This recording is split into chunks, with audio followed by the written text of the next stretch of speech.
In the silence of sealed vaults and dust-covered archives, a hidden truth lingers, like the faint echo of artillery across the ruins of Europe. History, as written in textbooks, often leaves the shadows behind, crafting a story of liberation, victory, and justice. But buried beneath layers of censorship and decades of deliberate silence are fragments of reports, directives, intercepted communiques, and interrogation transcripts that tell a different story, one that was never intended for public eyes. These documents, stamped with the insignia of empires that no longer exist, whisper of operations erased from official memory, of atrocities recorded in meticulous handwriting only to be redacted in black ink, of scientific experiments and political bargains that defied the moral narrative of post-war trials. Every line of these suppressed files bleeds with secrecy: Gestapo folders labeled only by number, OSS cables marked eyes only, NKVD notations scrawled in blood-red pencil. In them, the war does not end with flags raised over Berlin or the mushroom cloud over Hiroshima. It stretches far deeper, into the clandestine corridors of bunkers, into the coded transmissions carried over the ether, into the laboratories where survival was calculated in seconds. These are not the stories of parades or peace treaties. They are the silenced accounts of betrayal, of alliances forged in shadows, of technologies buried beneath rubble, yet carried into the future. What follows are 4 files pulled from obscurity, reconstructed from fragments of intelligence and testimony, a cold reminder that history is not only written by the victors, but also erased by them. Chapter 1: Shadows of Operation Iron Wolf. The name itself was never meant to be spoken outside the Reich Main Security Office. Eisenwolf, translated into English as Iron Wolf, appeared only once in any surviving document, buried in the margins of an SS field report captured by the Red Army in May 1945. What has been pieced together since suggests an operation that existed in fragments, a phantom directive issued under the personal authority of Reichsführer SS Heinrich Himmler. Its execution began in late 1943, when the German war machine, reeling from Stalingrad and bracing against the Soviet advance, turned its gaze upon the contested Baltic territories. Lithuania, already suffocated under occupation, became the stage for an unrecorded act of erasure. Villages disappeared from maps overnight, their populations uprooted, their traces buried beneath both soil and secrecy. The Wehrmacht would list them as partisan sweeps, yet the evidence contradicts such simplifications. What lingers is a silence so profound it threatens to swallow the truth altogether. The fragments recovered tell of coordinated roundups, conducted not by regular army units, but by special detachments drawn from the SS and Sicherheitsdienst. Survivors, interrogated years later by NKVD officers in Vilnius, recalled sealed transports marked with the emblem of a wolf's head, an insignia never officially registered within Waffen-SS divisions. Entire families were loaded into freight cars, doors bolted shut, destinations unknown. Unlike other deportations catalogued with chilling efficiency by the Reichsbahn, these convoys carried no standard manifests. Only cryptic references appear: Transport 47B, secured. Arrival confirmed. Losses acceptable. What the cargo truly consisted of remains the core mystery. Human lives. Certainly, but also something more, hinted at in transmissions decrypted by Soviet intelligence. In 1946, a team of NKVD cryptanalysts working from Smolensk intercepted fragments of radio traffic sent in 1944 between SS command in Königsberg and a field office near Kaunas.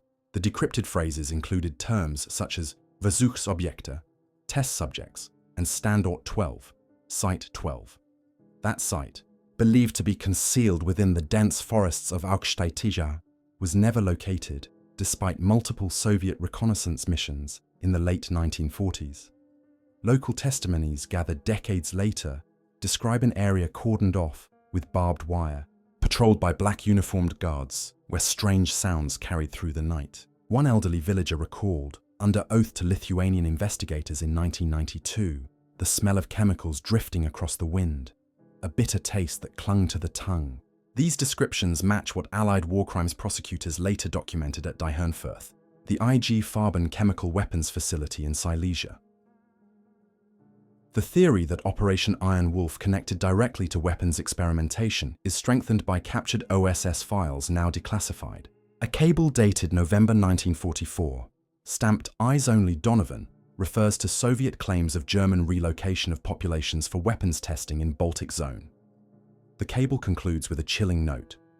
Recommend classification. Further inquiry risks diplomatic rupture. That decision sealed the story in silence for half a century. Even at Nuremberg, where Nazi atrocities were laid bare before the world, no mention of Iron Wolf ever surfaced. Whether by omission or suppression, the chapter was excised from the narrative of justice. Yet the evidence did not vanish entirely. In 1951, during a NATO intelligence exchange, British SIS passed along a copy of a Soviet interrogation report of SS Obersturmbannführer Karl Schäfer, captured near Dresden. Schäfer described his assignment in Lithuania as logistical support for special transports. When pressed, he admitted the transports carried both undesirable populations and equipment of interest to Reich research. When asked where the equipment was delivered, he simply answered, "To the forest." The file ends there, with no follow-up questions recorded, suggesting deliberate redaction. Schäfer was later released in a prisoner exchange, his testimony buried with him. The absence of hard evidence has only amplified the chilling aura surrounding Operation Iron Wolf. Forensic teams dispatched to suspected sites in the 1990s uncovered shallow mass graves, the remains too scattered and incomplete to offer clarity. Artifacts recovered included fragments of barbed wire, rusted canisters marked with faint chemical codes, and personal items, spectacles, children's shoes, Orthodox crosses, mute witnesses to an event that official history never recognized. The pattern mirrors other covert operations carried out by the SS, but with one crucial difference. The survivors were not transported to known camps like Auschwitz or Majdanek. They vanished without trace, their destinies unrecorded.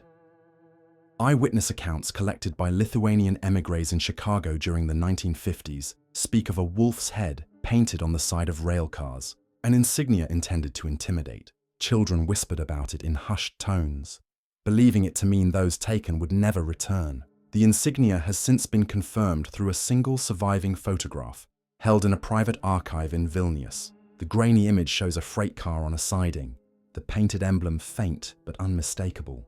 No unit within the Wehrmacht or SS has ever been linked to such a marking. It seems to have belonged solely to the clandestine framework of Iron Wolf. The role of the Allies in concealing this operation cannot be overlooked. Declassified US documents from 1967 show deliberate suppression of Soviet reports referencing Iron Wolf. The rationale, according to marginalia scribbled by CIA analysts, was that acknowledgement of such atrocities risks Soviet leverage in Cold War propaganda. By the 1970s, Iron Wolf had become a ghost in intelligence circles, whispered of but never addressed publicly. Soviet bloc regimes too had their reasons for silence. To admit such an operation occurred on Baltic soil raised questions about Moscow's own failure to prevent or expose it, undermining the image of the Red Army as the sole liberator of Eastern Europe. Perhaps the most haunting aspect is the possibility that Iron Wolf was never fully concluded. Soviet intelligence files contain notes suggesting that after the war, several scientists associated with Site 12 were quietly absorbed into American and Soviet programs under Operation Paperclip and its lesser-known counterparts. Names appear in both sets of records: chemists, engineers, men with expertise in toxins and delivery systems. Their wartime activities are described only vaguely, but cross-referencing their personnel files with the timeline of Iron Wolf yields uncomfortable overlaps. The very knowledge extracted from vanished villages may have laid the foundations for Cold War weapons development. The physical silence of Lithuania's forests holds the weight of these unanswered questions. Aerial surveys conducted in 2008 revealed depressions in the earth, geometric in shape, consistent with collapsed bunkers. Excavation was denied by local authorities, citing environmental concerns. Yet internal memos leaked in 2012 suggest the decision was influenced by NATO partners urging prudence regarding sensitive wartime legacies. In other words, the ground remains undisturbed, the truth preserved beneath roots and soil.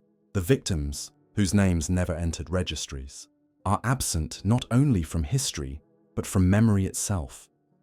Operation Iron Wolf thus represents a unique void in the chronicles of the Second World War. It is not simply another atrocity added to the litany of Nazi crimes, but an event whose documentation was systematically erased by both sides of the post-war divide. The surviving fragments, an intercepted transmission, a coded insignia, an ambiguous testimony, paint a picture that can never be fully reconstructed. What remains is a chilling reminder of how easily entire communities can be swallowed by both violence and secrecy. The wolf's head, once painted in black upon steel, still casts its shadow across the forests of Lithuania, a symbol of lives devoured by silence. History's pages remain incomplete, and perhaps they always will, for some files were never meant to survive the war that created them. Chapter 2: The Tokyo Submarine Pact Unveiled. In the waning months of 1943, as the tide of the Second World War turned inexorably against the Axis, an extraordinary agreement was forged far from the front lines. It was not written in the grand halls of Berlin or Tokyo, nor in the celebrated bunkers of field marshals. Instead, it existed in the thin coded lines of naval transmissions, whispered in radio silence across the world's oceans. The Tokyo Submarine Pact, an arrangement so dangerous, so destabilizing, that neither side of the Cold War wanted it spoken aloud, was nothing less than an attempt to unite German science with Japanese desperation. The Reich's collapsing war machine sought to barter its dying secrets for survival, while Imperial Japan, facing the inexorable advance of Allied fleets, looked across continents for weapons powerful enough to reverse its fortunes. The result was a transoceanic pact, conducted beneath the waves, involving cargoes that could have changed the outcome of the Pacific War. It was a secret that lay entombed in steel hulls, resting at the bottom of the sea. The first whisper of this pact comes from the story of submarine I-52, an Imperial Japanese Navy cargo vessel classified as a Yanagi mission craft. Displacing more than 3,000 tons, the I-52 was designed for long-range voyages, capable of reaching Europe and returning to Japan without refueling. In March 1944, it slipped quietly from Kure Harbor, carrying not weapons but raw materials: rubber, tin, molybdenum, tungsten, opium, and even gold bars intended for the Reichsbank. Its mission was to exchange this cargo for German technology: radar sets, Enigma encryption machines, advanced aircraft blueprints, and perhaps most crucially, enriched uranium oxide from the Reich's stalled nuclear program. The I-52's journey was recorded in fragments by Allied codebreakers at Bletchley Park, who intercepted its signals and tracked its position across the Atlantic. The fate of I-52 is well known to naval historians. On June 23, 1944, in the mid-Atlantic near the Cape Verde Islands, US Navy aircraft from escort carrier USS Bogue intercepted the submarine's position. Depth charges and acoustic torpedoes sealed its fate, sending the vessel and its 100-man crew to the bottom.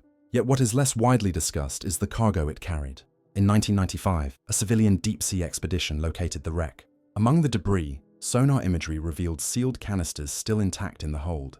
Reports from the expedition noted metallic cylinders, consistent with uranium transport containers used by the German Army Ordnance Office. No samples were recovered. Officially, within weeks, US government agencies classified all expedition records, citing national security. Whatever lay inside those cylinders, it was not intended to be known. I-52 was not alone. Allied intelligence reports, declassified decades later, reveal a pattern of submarine voyages between Europe and Asia beginning as early as 1942. German Type 9D2 U-boats and Japanese I-class submarines exchanged cargoes in secret ports from Bordeaux to Penang. Operation Caesar, for instance, involved U-864, a German submarine dispatched in February 1945 carrying Messerschmitt jet engine parts, V-2 rocket guidance components, and 2 Japanese officers. Its destination was Japan, but the mission ended when HMS Ventura intercepted and sank U-864 off Norway, the only recorded submarine-on-submarine kill in history. Norwegian divers, exploring the wreck in 2003, discovered mercury flasks and fragments of technical equipment, confirming the lethal cargo. Documents from the Bundesarchiv in Koblenz suggest U-864 was only one of several vessels tasked with such deliveries. The existence of a formal submarine pact emerges most clearly from intercepted diplomatic cables between Berlin and Tokyo, decrypted by American cryptanalysts at Arlington Hall in 1944. One message, dated May 1944, states bluntly, Delivery of uranium oxide confirmed. Quantity adequate for experimentation. Ensure receipt at cure without interception. Another cable references. Project Z, a codename believed to relate to Japan's embryonic nuclear research program at the Riken Institute under physicist Yoshio Nishina. The possibility that Germany attempted to transfer fissile material to Japan introduces a chilling counterfactual. Had even one of these shipments succeeded, the Pacific War could have been extended indefinitely, perhaps altering the decision to deploy atomic weapons against Hiroshima and Nagasaki. Soviet archives add another layer of intrigue, a file preserved in the GRU's naval intelligence. Division records Stalin's anger upon learning of the pact through decrypted German transmissions. In 1945, the Soviet leader allegedly accused both the United States and Britain of deliberately concealing the scale of German-Japanese collaboration, fearing Moscow would demand a share of the recovered technology. Indeed, the post-war silence surrounding these exchanges suggests collusion in suppression. At Nuremberg, where the Allies paraded every detail of Nazi atrocity, the Submarine Pact was never mentioned. Not a single submarine captain was called to testify about cargo runs to Asia. The omission was no accident. It was a decision.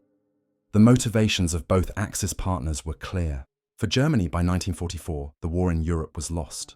Hitler's Reich faced collapse under the combined might of Allied bombers and Soviet divisions pushing toward Berlin. Yet by exporting its most advanced technologies, jet propulsion, guided missiles, chemical agents, Germany could ensure the survival of its legacy. By placing these weapons in Japan's hands, Berlin hoped to prolong the Pacific War, forcing the Allies to divide their strength and perhaps secure more favorable terms in Europe. For Japan, the logic was simpler: desperation.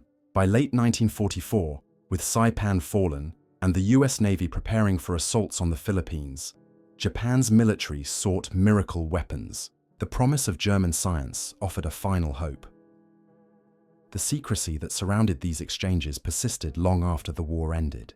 In 1952, during classified hearings before the US Senate Armed Services Committee, Admiral Chester Nimitz was questioned about intercepted submarine cargoes. His response was evasive.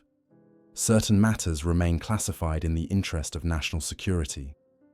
Decades later, CIA documents declassified under the Freedom of Information Act reveal repeated references to Axis technology transfers, with file designations redacted in heavy black ink.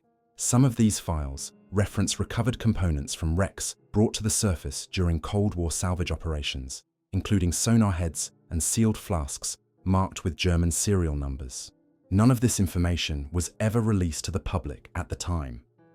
Perhaps the most haunting testimony comes from survivors indirectly connected to these missions. In 1945, Japanese naval officer Commander Eiichi Sakuma, interrogated by US forces at Yokosuka, admitted knowledge of uranium shipments. He described them as the final hope of the empire. His statements were suppressed, filed under restricted categories, and only rediscovered in 1978, when a historian gained partial access to declassified naval interrogations. Sakuma's testimony ends with a stark phrase: "The submarine was our last chance. Its loss was our end." Whether he referred to I-52, U-864, or another vessel altogether is unclear.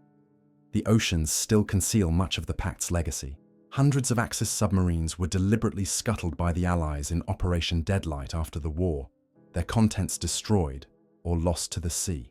Divers exploring these wrecks continue to find sealed containers, corroded beyond recognition, their secrets dissolved by salt water. Yet governments on both sides of the Cold War had ample reason to keep certain discoveries hidden. In the race to harness nuclear weapons, neither Washington nor Moscow could afford to admit that their breakthroughs may have been accelerated by scraps of intelligence salvaged from German-Japanese exchanges. Admitting such truths would fracture the carefully constructed narrative of national genius and wartime necessity. The Tokyo Submarine Pact endures, therefore, as one of the most chilling silences of the Second World War. It is not merely a story of lost submarines or forgotten cargoes. It is the story of two collapsing empires clawing for survival, willing to gamble the fate of millions on weapons of unprecedented devastation. It is also the story of deliberate omission, of archives redacted, of historians diverted. What lies sealed in steel at the bottom of the Atlantic or hidden in the vaults of intelligence agencies may never be revealed. The oceans keep their secrets well, and among them is the pact that might have carried the war into unthinkable territory. Chapter 3. Gestapo File. Number 17. The Experiment. The charred remnants of a filing cabinet discovered in Prague in May 1945 might have seemed inconsequential among the mountains of captured Nazi paperwork. Yet buried within those burned folders was one that bore a chilling designation: Gestapo File Number 17. Its cover was marked with the Reich Main Security Office insignia and stamped in block Gothic script, Nur für den Führer, for the Führer's eyes only. Inside were fragments of reports, smudged signatures, and partial tables of data, many pages missing, some deliberately torn away. But what remained was enough to illuminate one of the most unsettling chapters of Nazi human experimentation: the calculated testing of chemical agents on live subjects inside the walls of the Theresienstadt ghetto. These were not random atrocities of war, but organized experiments, sanctioned at high levels, coordinated with Germany's military-industrial complex.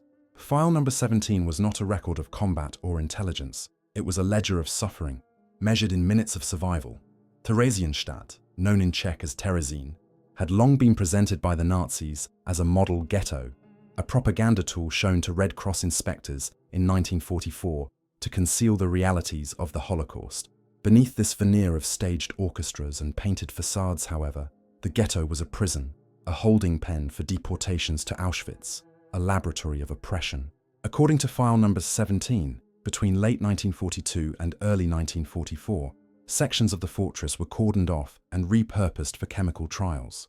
SS Obersturmführer Heinrich Vogel, whose name appears repeatedly in the documents, oversaw the application of inhalants under controlled observation. Victims were forced into sealed chambers where compounds, believed to include early forms of Taban nerve gas, were released in varying concentrations. Time until collapse, convulsions, and death were carefully noted in columns, as if cataloguing livestock rather than human beings. The file's connection to Die Firth, the chemical weapons facility operated by IG Farben in Silesia, is made clear through a series of cross-referenced memos. One fragment, signed by a Reich chemical warfare officer identified as Hauptmann Kramer, records shipments labeled Material für Versuche, Standort Prague. These were almost certainly precursors for nerve agents, manufactured under the supervision of Gerhard Schrader, the chemist credited with developing Tabun in 1936. The use of these compounds on unwilling human subjects transformed theoretical formulas into battlefield-ready weapons. Yet the Third Reich never unleashed these agents in combat, perhaps due to fear of Allied retaliation, or perhaps because their true testing ground had already been secured among the defenseless populations of occupied Europe. Soviet forces who stormed Prague in May 1945 seized what remained of file number 17, transferring it to Moscow's Ministry of State Security archives. There it was classified, buried beneath layers of secrecy, and accessible only to a handful of senior officials. Western intelligence would later obtain partial access through covert channels, extracting fragments to assist in their own recruitment of German scientists during Operation Paperclip. This duality, Soviets concealing the evidence, Americans exploiting it, ensured that the victims of Theresienstadt's experiments were denied recognition for decades. Justice was diluted, the truth fragmented, sacrificed on the altar of Cold War expediency. The testimonies that survived add flesh to the skeletal data of file number 17. In 1946, Czech partisan leader Jan Kubiš, not to be confused with the resistance fighter killed during Operation Anthropoid, gave sworn statements describing the discovery of sealed rooms inside the ghetto, walls stained with chemical residue. Survivors recalled rumors of people taken for medical trials who never returned. One woman, later interviewed by Jewish aid workers in Paris, described her husband being summoned for volunteer labor duty.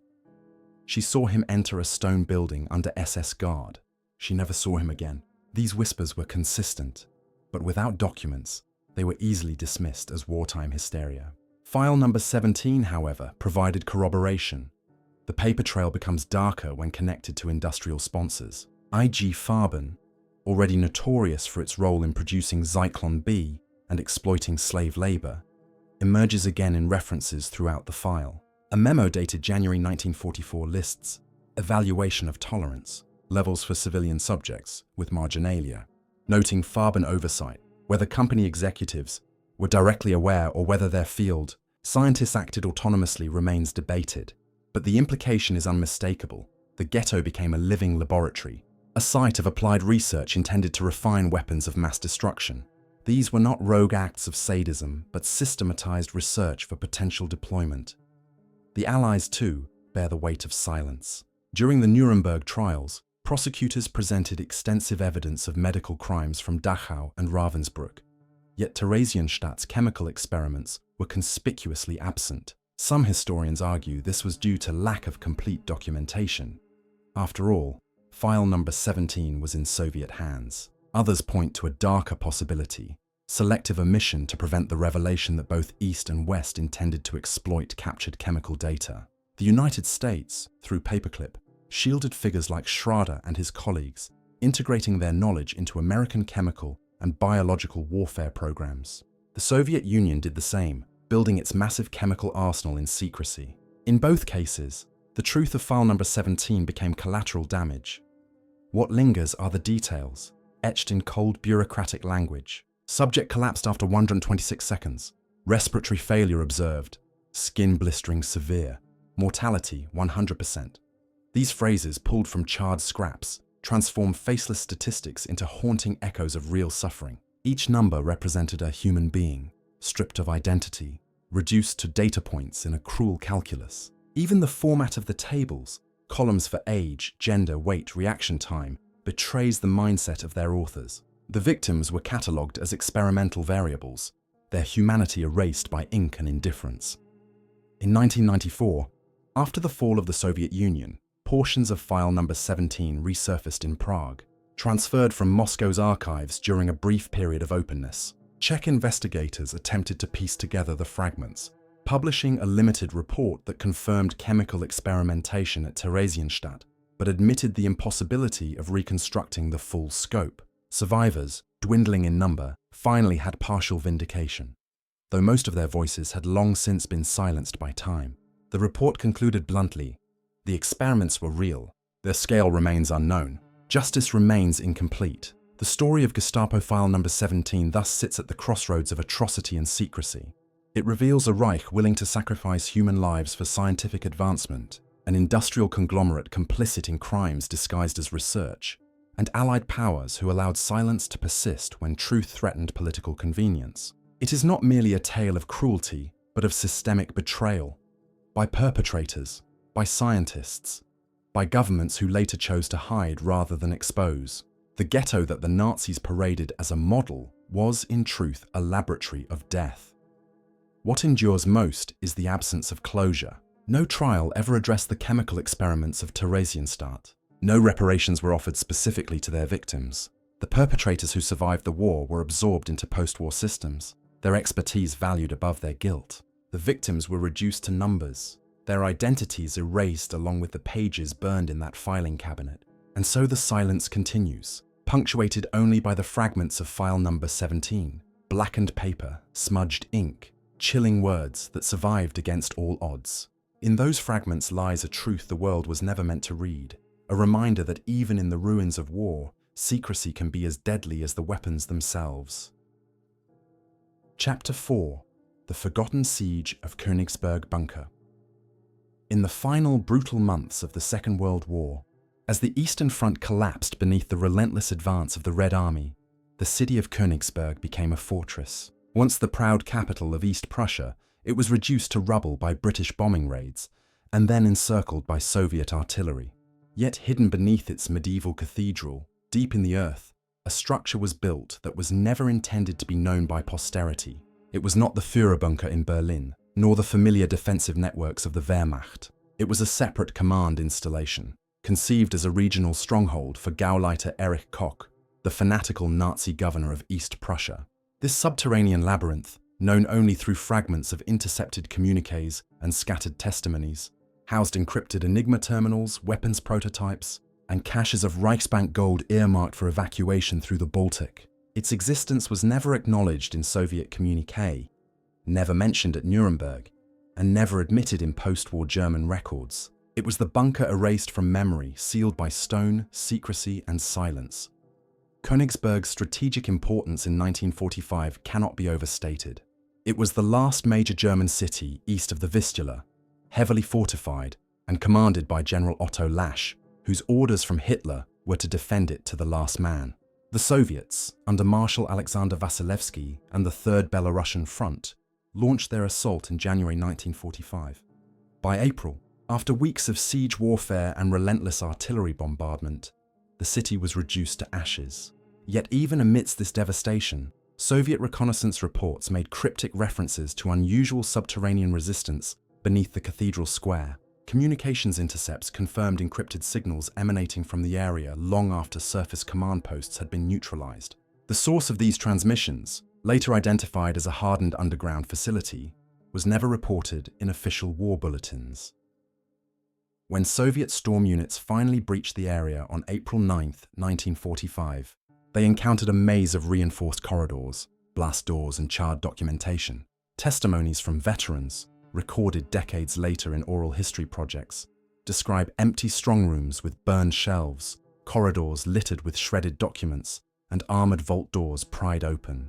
What they expected to find, gold, weapons, prisoners, was largely absent. Yet the GRU's internal files, declassified briefly in the 1990s, hint at a different outcome. According to an internal report, several sealed containers were removed under armed guard and transferred to Moscow. Their contents remain unknown, the corresponding pages of the report redacted.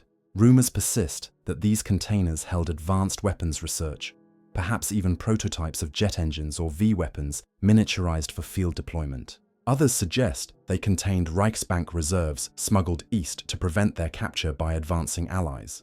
Western intelligence, too, had inklings of the bunker's existence. A 1946 OSS memorandum refers obliquely to special fortifications in Königsberg secured by Soviet forces, details withheld. British SIS archives include an intercepted German message from March 1945 requesting urgent evacuation of crates marked for Königsberg Süd. What these crates contained has never been clarified. By 1947, as the Cold War hardened, such inquiries ceased, replaced by deliberate silence. The Western Allies had little incentive to challenge Soviet claims over East Prussia, and the Soviets had no interest in revealing what had been unearthed beneath the ruins. The bunker itself became a ghost. The cathedral above was left in ruins, its gutted shell a silent monument to the destruction of war. Königsberg itself was renamed Kaliningrad, transformed into a closed Soviet military city, off-limits to outsiders. For decades, the subterranean complex was erased from maps, its entrances sealed, its history buried. Yet occasional cracks in the silence emerged. In 1962, a Polish intelligence defector reported seeing documents describing Operation Cathedral, the Soviet codename for securing the Königsberg bunker. The report included references to shipments transported by train to Moscow under NKVD supervision. In the 1980s, rumors spread among Kaliningrad locals of tunnels beneath the cathedral, bricked up and guarded even during peacetime. When German researchers requested access in 1991, permission was denied, citing structural instability. What makes the story chilling is not only the mystery of what the Soviets removed, but also the possibility of an unspoken bargain. Some declassified CIA memoranda from the early 1950s reference Soviet possession of advanced Reich technical files beyond expectations. The wording suggests knowledge of a transfer, perhaps even informal exchanges between Western and Soviet intelligence concerning spoils of the Königsberg bunker. Such arrangements would never have been made public, but the convergence of silence on both sides points toward collusion. Once again, the truth of a wartime atrocity or a wartime discovery was sacrificed to the needs of a divided post-war world. The figure of Gauleiter Erich Koch looms heavily over this narrative. Fanatically loyal to Hitler, Koch was responsible for brutal policies in East Prussia and Ukraine. Captured by the Soviets in 1949, he stood trial in Poland years later, but many charges were quietly dropped. Historians have long speculated that Koch bargained for leniency by offering intelligence on hidden caches, including those in Königsberg. His trial transcripts, heavily redacted, hint at references to secured repositories and deliveries fulfilled. Though sentenced to death, Koch's sentence was commuted, and he died in prison in 1986. A remarkably long life for a man of his notoriety. His survival may have been payment for secrets he alone possessed. The physical traces of the bunker persist, even if officially denied. In 2004, during restoration work near the cathedral, construction crews uncovered a reinforced concrete wall beneath the earth, thicker than any standard foundation. Access was immediately sealed by Russian authorities. The discovery attributed to wartime rubble. Satellite imagery of Kaliningrad reveals irregular depressions in the ground around the cathedral, consistent with collapsed subterranean chambers. Yet excavation is strictly prohibited, the site remaining under military jurisdiction despite its cultural significance. The cathedral itself has been restored as a symbol of heritage, but beneath its floorboards lies a past that refuses to surface. The forgotten siege of the Königsberg bunker remains an open wound in the record of the war. It represents the intersection of destruction, secrecy, and power. The moment when the collapse of the Reich bled into the shadow games of the Cold War. Whether the bunker contained gold, weapons, or archives, what matters most is that it was erased from history. The silence of Soviet war communiques, the omissions of Allied reports, and the evasions of post-war trials form a pattern too deliberate to ignore. It was not just a bunker, it was a vault of secrets, stolen from the ruins of East Prussia and buried in the vaults of Moscow, never to be shared. What remains today are only whispers. Veterans' memories, declassified fragments, satellite images, rumors of sealed tunnels. The truth lies entombed beneath Kaliningrad, beneath the cathedral's restored spires, beneath the city built over the ruins of Königsberg. It is a silence heavier than stone, a silence that conceals not only the crimes of the Reich, but also the bargains of those who inherited its ashes. The forgotten siege is forgotten not by accident, but by design. And until the bunker is opened, if it ever is, its secrets will remain in darkness, a reminder of the lengths to which nations will go to control history itself. The files we have unearthed, though scattered and incomplete, form a grim mosaic of the Second World War's suppressed history. Each chapter, pulled from burned cabinets, sunken hulls, or sealed Soviet vaults, reveals not a narrative of victory, but a ledger of erasure. Operation Iron Wolf, with its vanished transports and forests that conceal more than trees, leaves entire communities unrecorded, their voices silenced in both Nazi and Allied archives. The Tokyo Submarine Pact, drowned in the depths of the Atlantic, reminds us that oceans are graveyards, not only for men, but for knowledge that could have changed the course of the war. Gestapo file number 17 reduces human suffering to data points, its experiments proving that science and cruelty can march hand in hand when morality is absent. And the forgotten bunker beneath Königsberg's cathedral demonstrates how easily discoveries are buried, not only by rubble and fire, but by deliberate omission, leaving the world with shadows instead of truth. What binds these files together is not simply the horror they contain, but the silence that followed. Silence enforced by victors who chose secrecy over revelation. Silence deepened by Cold War politics. Silence that ensured the victims remained unnamed and the perpetrators sometimes protected. The war may have ended in 1945, but these documents suggest it never truly ended in the archives. The hidden files still breathe, their ink heavy with what the world was never meant to know. The question that lingers is not whether more such files exist, but whether we are prepared to face them if they surface.